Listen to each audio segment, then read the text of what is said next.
There was a question for me, and this brief discourse is recorded as a way of responding to that important question, not only for the person who inquired, but it will be beneficial for the whole mankind. The question was how to purify one's mind.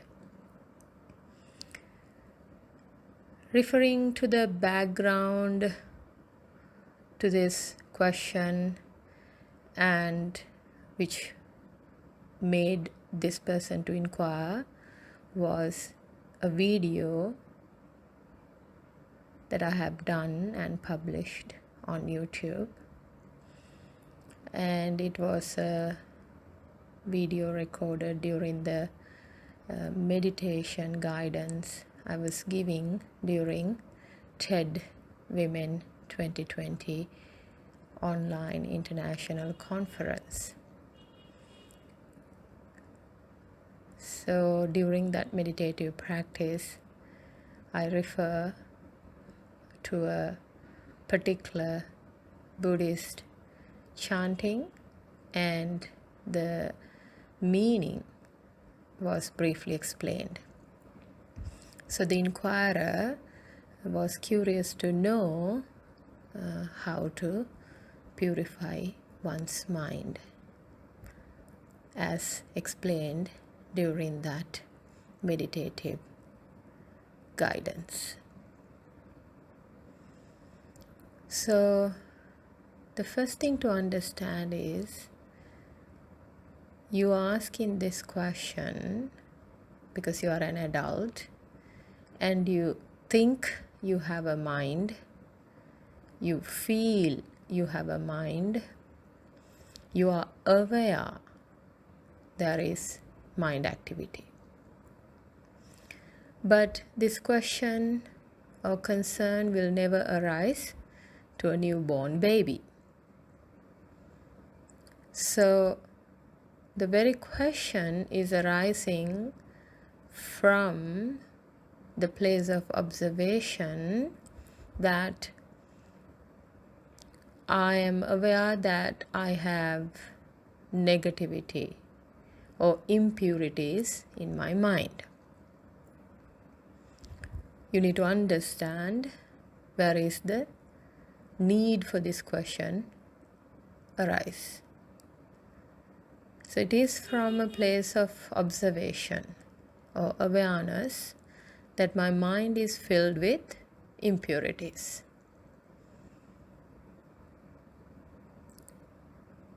So a newborn baby will never have this question or concern. Or for that matter, even a little child during the early childhood, that is before age 8 or 7, very rarely will have this question arising. Now, the second thing to understand is, what is mind? Mind is a process. The brain, human brain, your brain, is the data processing center. It is the sixth sense which is located inside your brain skull, but all the other 5 senses are externally oriented.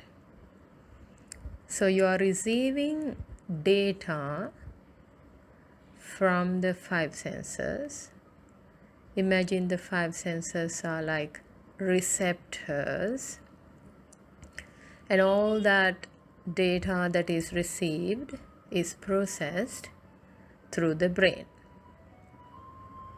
The very functioning of the brain is to receive and process this data in a way that it is given some meaning. Otherwise, whatever we see, hear, feel, taste, smell on its own has no meaning at all. Whenever you see something, you just saw it. You are just seeing it. Whenever you hear something, you're just hearing it. You just heard it. Whenever you smelled something, you just smelled it or you're smelling it. Whenever you feel tactile sensation in the body, a touch, a kinesthetic sensation, you're just having a feeling in the body. So in that process, there's no meaning at all. Everything is just seen, heard, felt, tasted, smelled.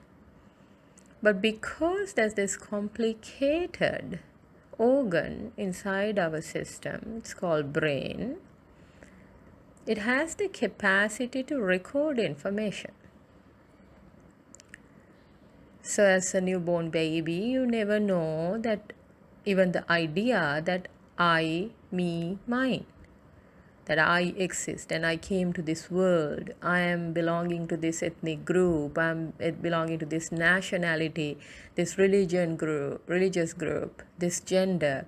The newborn baby does not know a thing. However, as the baby is exposed to all the data through 5 senses, and with the food the baby has been consuming, and the food that is coming through 5 senses, why is it food? It is food for the brain development. The baby learns codes or language. The word comes. Without a word, there's nothing in this world. Imagine using your own mind, which can understand this language, English, but for a moment, follow this instruction carefully. Imagine a situation. We are born as human beings and we never had a thing called mind or processing of the brain, this technical processing, which is what leading for you to have the idea about mind. Imagine a situation like that. We would have been just living peacefully, freely, without any concern whatsoever, because there won't be even the idea that I, me, mine exist. So the first thought in your mind that is created through this sensory information is that I exist separate from the external environment. Then everything attached to me, my body, and the surrounding becomes mine. So you got to understand before you start working on purifying the mind, whose mind is this? So you now understand mind is a process. It's happening, it's processing, it's functioning all the time. All the time. Now, whose mind are you referring to? That is I, me, mine, my mind, right? So when you get this idea that I want to purify my mind, I suggest you inquire. So whose mind is this? It's me. Then ask the question, who am I? What am I? Whatever that you feel comfortable. Start inquiring. Who is wanting to purify the mind? Before you start off purifying my mind with the delusion that I exist.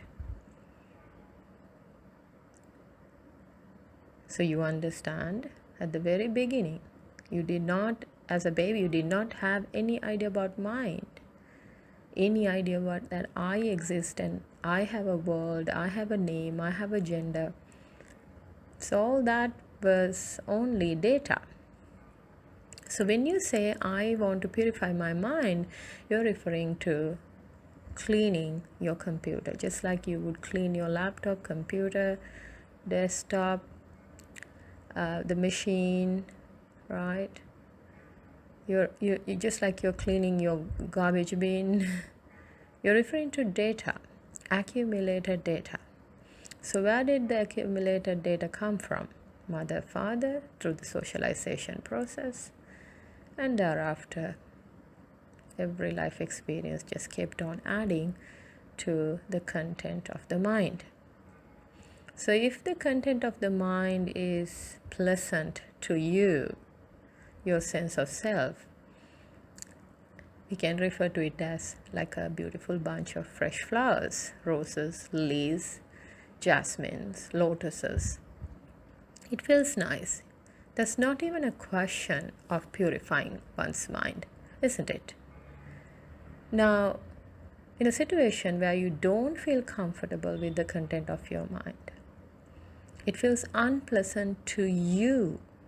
You, in your awareness, it feels unpleasant with the continuous recurrent flow of ideas, thoughts in your field of mind. Then it feels like it's like a garbage bin, smelling a trash can. Then you are aware. This question arises because you are aware that it's like a trash can, a lot of impurities, so which is a good thing. So you are not the mind, you are the awareness of it. Hence the need to purify, feel good, feel cleansed, feel healed, feel whole and well. So that's the next thing you got to reflect and have to come into terms with. That is, I'm not the mind. I can observe the mind like a trash can or a beautiful bunch of flowers or garden of flowers. So what would you do if trash is collected? Would you keep it in your house and indulge in it? Or would you just throw away? So it's simple. You keep throwing away whenever these ideas, thoughts that makes you unwell, unholy, ill and uncomfortable, you keep throwing away because you are not your mind. You are the awareness of it. So what happens is this. People go on living life without practicing being aware. They think they are the mind. Therefore, they think they can't change it. So instead of being the master of the mind and cleaning it up, the mind start mastering the person or the sense of self. This is what happens in the enlightenment process or self-realization process. When you realize, who am I? You don't worry so much about whether you have impurities or purities. You become only aware. Okay, now I have holy, well, beautiful, fresh, flowers-like thoughts. Oh, now I have these kind of trash-like, garbage-like thoughts. You realize you are not the mind. So with that awareness, you can do a lot of things. Now, I can understand why this question is coming because I have been in that kind of life situation. So let me share with you some tips and techniques that you can use on a day-to-day basis to help the mind stay consistently in that well-feeling thoughts or well-feeling place. if you're going through a time where you really want to purify your mind and feel positive and wonderful, but more you try to do that, you find it's really, really hard. You have a war inside you. You have a war in your brain. You are against your own self. It's like a battlefield. If that is what's happening, more it is difficult for you, the higher the need to purify it. So that's the first step of enlightenment path. So I want to congratulate for asking this question, because you were honest, you had the courage, you were truthful, and as a person, like personally you don't know me, but you reached out. So it's a good thing. I want to say I bless you and thank you for asking it, because it opened my mouth to record this discourse. It's doing so much of good to the world. And because of you, because of your garbage, because of your impurities, there's a discourse recorded on this day, that is 21st November 2020. So be happy. Now you have a wonderful thought, right? So let's start with that you can feel grateful regardless of the garbage, regardless of the impurities. You had the inspiration to find out how to purify. So if it is not for impurities, what would have led you to realize who you are and start going through that self-seeking journey? Usually, so this is my experience too, many years ago, many lives ago. The first place of self-realization starts with pain, suffering, loss, all negativities. You got to understand, it's not a nice place when you start going through the enlightenment path. People think it's a beautiful, fun-filled process. It is not. It is only for the daring, brave, and in other words, chosen ones. They're so chosen that they have no way out, but once they go like great warriors, they somehow win the battle. No question about it. Finally, the battle, the enemies, the God, everyone's on their side. That's how it is felt at the end of the enlightenment process. But at the beginning, there's a fight, but that fight is with your own self. Okay, so imagine you are having this deep desire, inspiration to purify, but it's really difficult. It's nearly impossible. That much of garbage you're seeing in the mind activity. Now we suggest, instead of trying to purify or remove the trash, to convert this trash, be creative with the trash and convert it into some kind of fertilizer, so you can actually later on nurture or nourish a garden of Eden in your mind.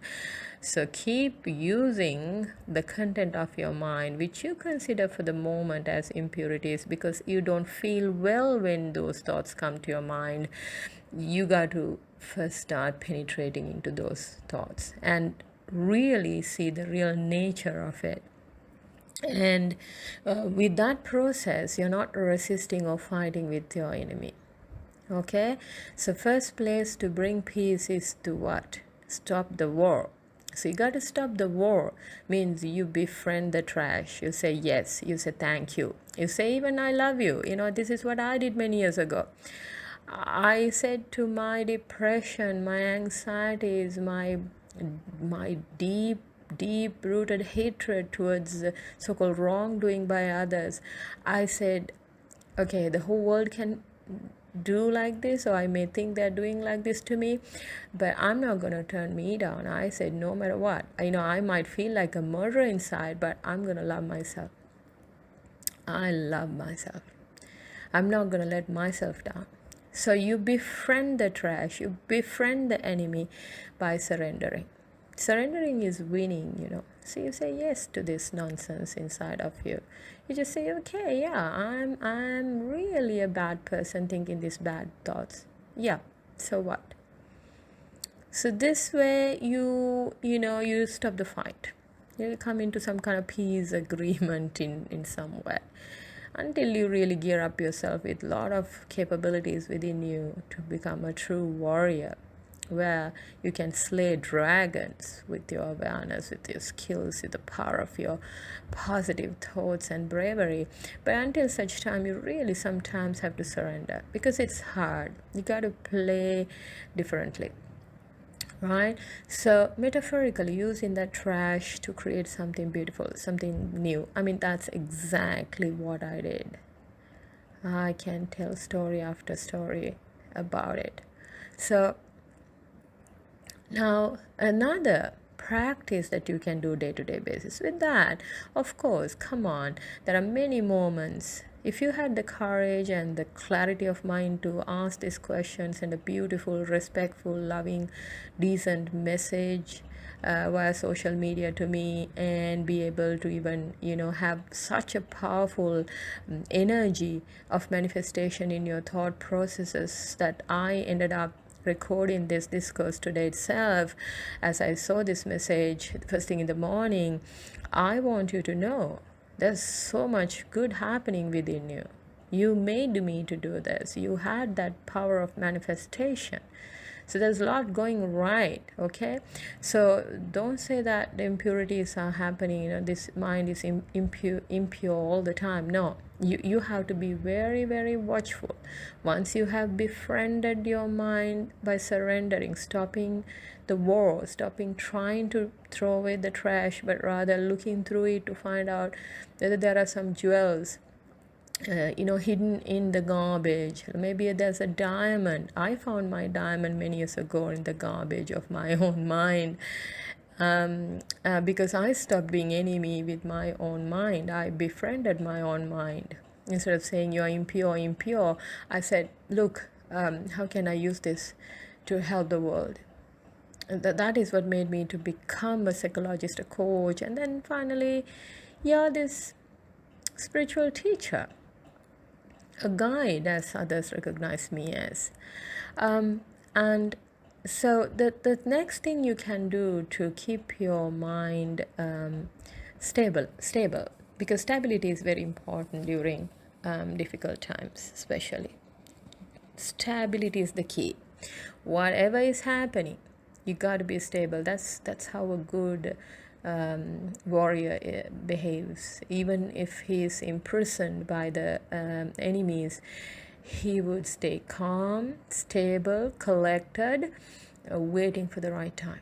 Okay, so this is where I suggest you use some chanting of let's say sutras, mantras, prayers, anything that you feel resonated with, and fundamentally something which is generally considered as holy, spiritual, positive, loving, kind, has definitely nice thoughts in those chanting. Let's say a mantra.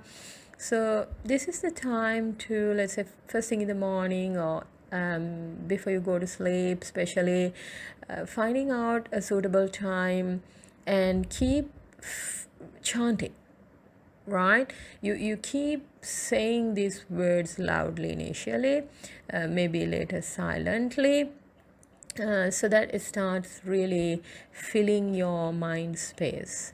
Okay, so it's almost like, let's say you really are in a position that there's so much of trash or garbage collected in your garden, but the situation is that you really have absolutely no way of throwing it away. Or the process of making compost or fertilizer using the trash is certainly taking time. I mean, I'm a gardener too, so I know making compost or fertilizer takes time, right? It takes time, it takes effort, and during that process it's messy, it's not nice, until you get crops from the greens or the vegetation or the flower garden. It takes a while for the fertilizers to become flowers or fresh fruits and vegetables. The process is messy. So until such time, you really got to do some nice things in your garden of mind. So this is the time to do a lot of chanting, prayer. So it's like spraying. It's the garbage is so smelly. You keep spraying a good perfume, right? Because you really want to feel good about yourself. I mean, you dress up anyway. There's garbage, but you find the most clean place in the house. You dress up, you arrange your meal, and you still consume it happily because you're in a situation where you are in this wonderful mission of transforming trash into treasure, right? So I suggest you use some kind of chantings, prayers during this time. So it really fills the mind space. All right. So your brain gets occupied chanting. The vibration of these words starts filling your brain cells, so to say. You start activating your brain cells, which is a very good thing. All right, keep doing it. So after a while, let's say after 21 days, 42 days, you got to persevere. This is where you need to have some support, some social support, some connection to a teacher, a master, a guru, a coach, a guide, even a spirit guide. Like, you envision a spirit guide, you think of God in some way, even conceptually or idea as an idea, or even with a real human being, just like you connected with me. You start getting that support, that kind of emotional support in difficult times, and you keep nurturing powerful positive vibrations. So after a while, that energy definitely is going to manifest into something tangible, meaning you one day wake up with positive thoughts, feel good factor, and it comes like a surprise. You done your gardening? If you have done gardening ever, you know the feeling when you wake up and go to the garden. You see the first vegetable is coming out, or where first fruit is, it's coming out. The flower is blossoming, that first rose in your rose bush. Oh, what a feeling. If you have been a gardener, you really know the feeling.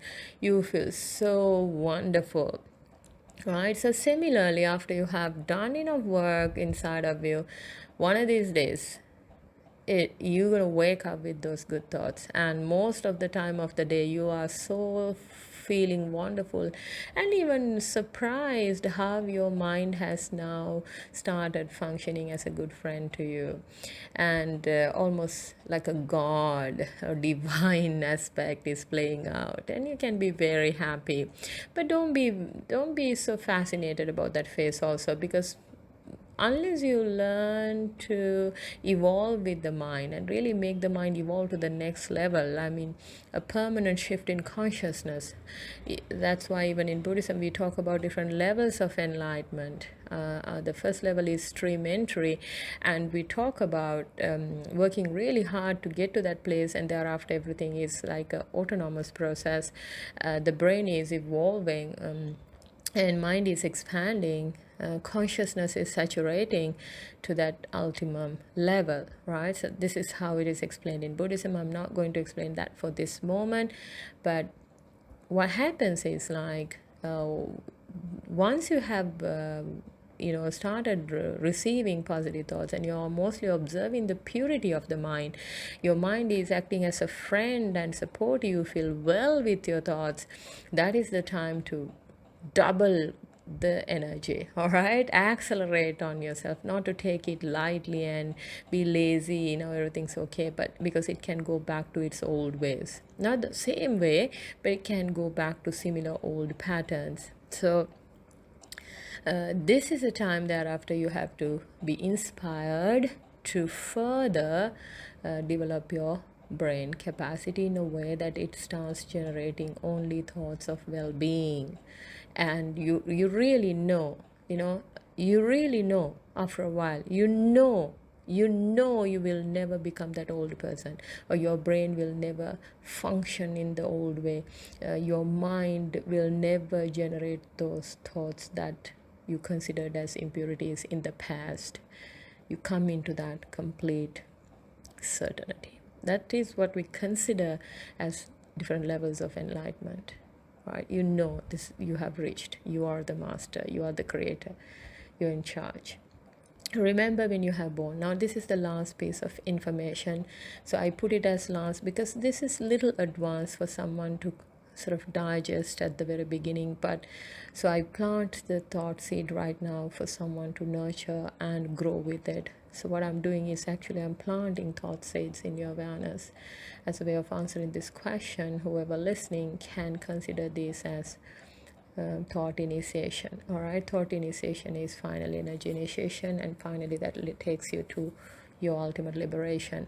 So the last thought I want to leave in this discourse is that when you're born, right, you never knew you were a human baby as well when you were born. Okay, in that moment later on you get to know. So all the labeling, name giving process, all right, coding happens after birth, the imprinting happens after birth. So when a human being is born, or like you're born, when you're born into a huge field of data, which I like to call as unconsciousness.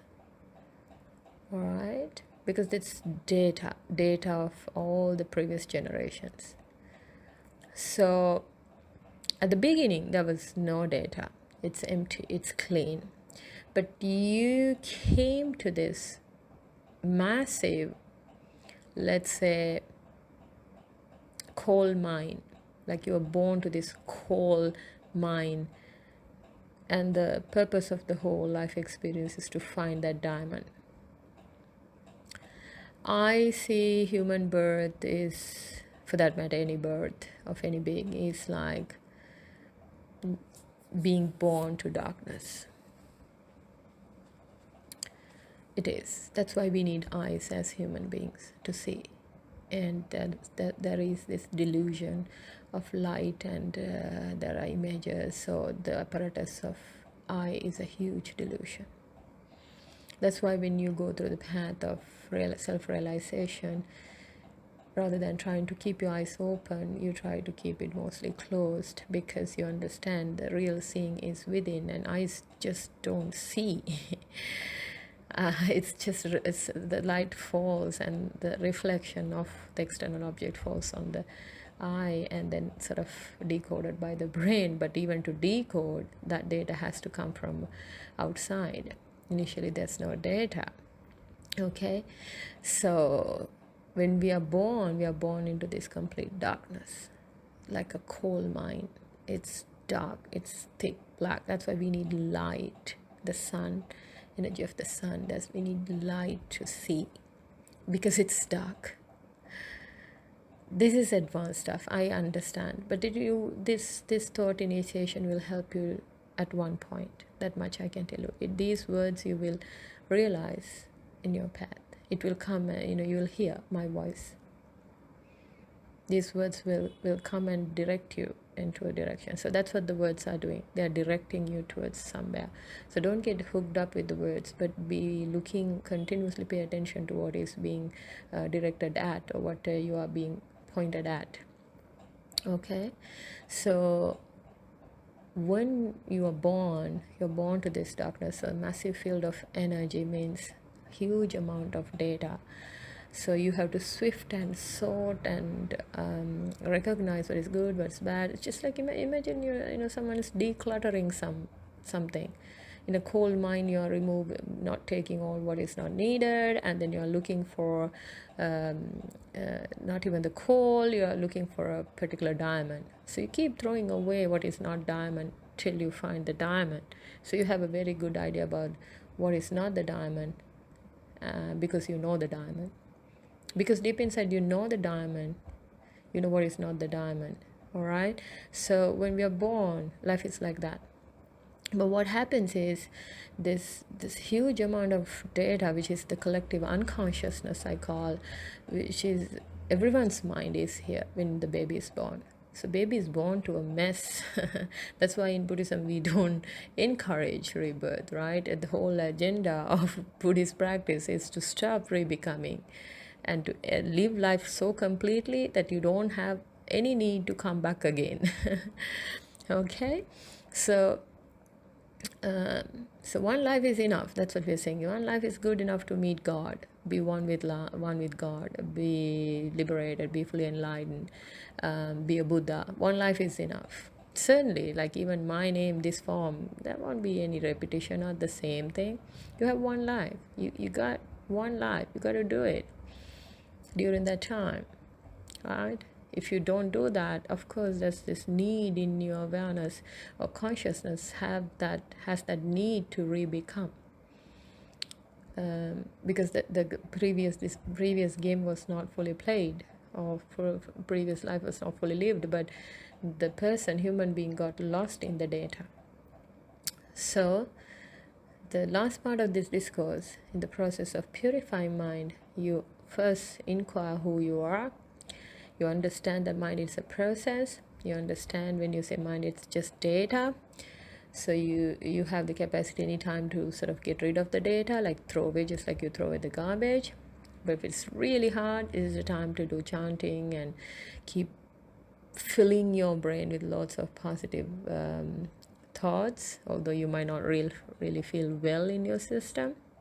And also to realize that there's this so-called collective unconsciousness. Every time a human being is born, they're born to this darkness, to this data set. So every moment, if you can be aware, if you have developed that level of personal mastery, you know when the data is arising, how to negate its data. You just say, all right, it's a thought, it's just a thought, and a thought can be changed. It's just a thought, and a thought can be negated. It comes, you don't accept it. It comes, you accept it. But that is possible only when you realize you're not the mind. But before that, you feel like you are the mind. All right? So I believe this answer has helped all of you who's listening to this. And when you're helped, everyone else in your life will be helped. May all beings be well, happy, free from all suffering, and be enlightened.